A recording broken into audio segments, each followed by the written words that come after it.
Good morning guys and welcome to 5th Generation Hobby Shop and welcome to another vlog. Welcome guys sa panibago na naman video. Shoutout po pala natin si Sir Mateo. Sir, shoutout sa inyo dyan. So ngayon ang ating re-review is the SBR Flat Dark Earth Edition. Yeah, this is an airgun rifle powered by CO2 cartridge. So yan kanyang propellant. And then, ang bala niya ay steel ball. Yan, meron tayo dito ngayong isang bulitas. Yan yung bulitas guys ng bala. So, pakita ko lang sa inyo na talagang bulitas yan. Meron tayo ditong magnet. Ayan. So, ang bala niya ay bulitas na 4.5 mm ang diameter. Yan yung bala nitong ating SBR Flat Dark Earth Edition or yung FDE. So, tan color po siya. Yan, by DPMS Panther Arms. Yung ROF niya or yung rate of fire is up to 1,400 rounds per minute. Adjustable 6 position buttstock. Flip up iron sight. 25 round magazine with speed loader included. Ayan. So, yun yung model. SBR Flat Dark Earth Edition Full Auto Blowback Airgun Rifle by DPMS Panther Arms. Mamaya sir, i-review naman natin yung HPP. Okay, so ito siya.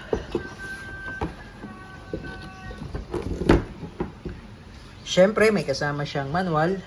Owner's manual. Ito yung speed loader o yung BB loader. Ito yung 25 rounder magazine with 2 slot of CO2. Papakita ko lang sa inyo yung magazine. Ayan. So, bali dalawang CO2 po ang ilalagay natin dyan. Ayan. So, ito yung unit.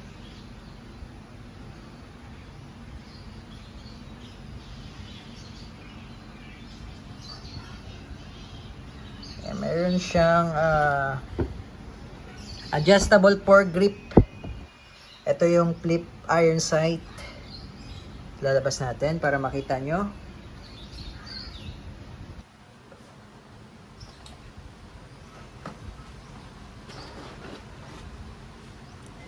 Ayan po.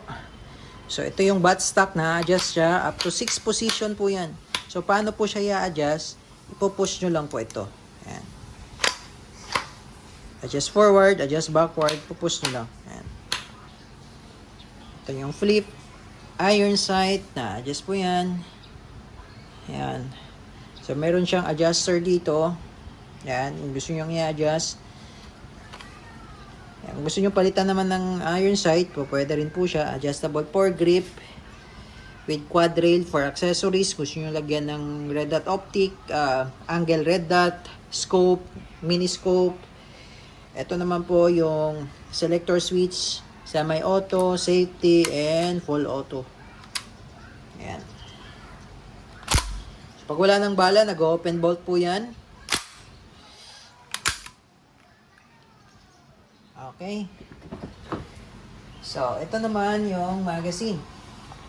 Drop-down magazine, 25 rounder capacity with Allen range.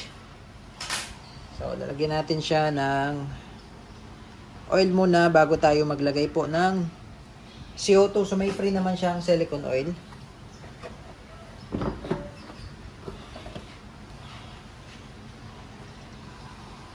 Okay, so ito po yung CO2 cartridge niya. Itong dalawang CO2 good for 100 shots po ito. More or less. Disposable po siya. And then take note po, ito po may naka-indicate na first. Yan po. First. So ibig sabihin itong slot na to yung una nating lalagyan.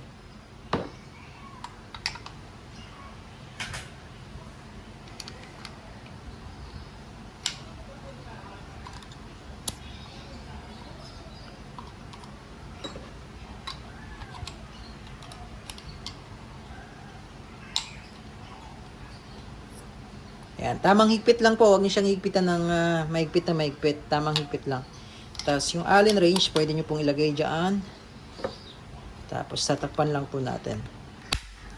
Ayan. Tapos ngayon po, pag maglo-load kayo ng bala, ito po, may stopper yan sa dulo. Sagad nyo lang sa dulo yan.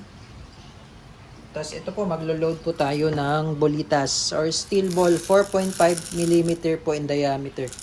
Ayan, bolitas po yan na maliliit. Steel BBs. Ang BBs po, ibig sabihin ball bullets.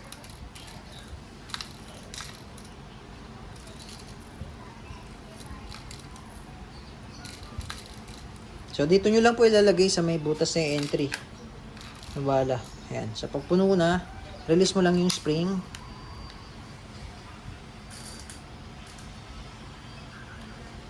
Ayan po. Okay. So, testing po natin.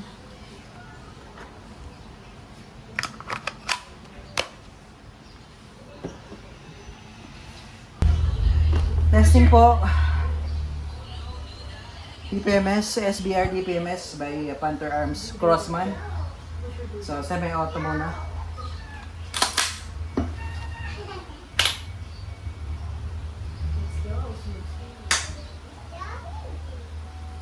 Firing.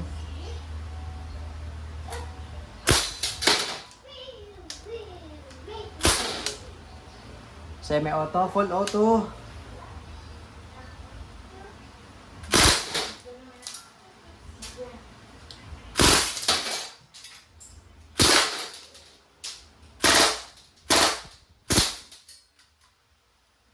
Okay, so yan po. Mag-open bolt na po siya. Ibig sabihin po, wala na pong bala yan. Release nyo lang yung magazine. Press nyo lang yung mag-release. Ayan, tapos, para bumalik po yung bolt, press nyo lang yung bolt release. Ayan, takpan. Hammer down. Crossman DPMS SBR FD Edition.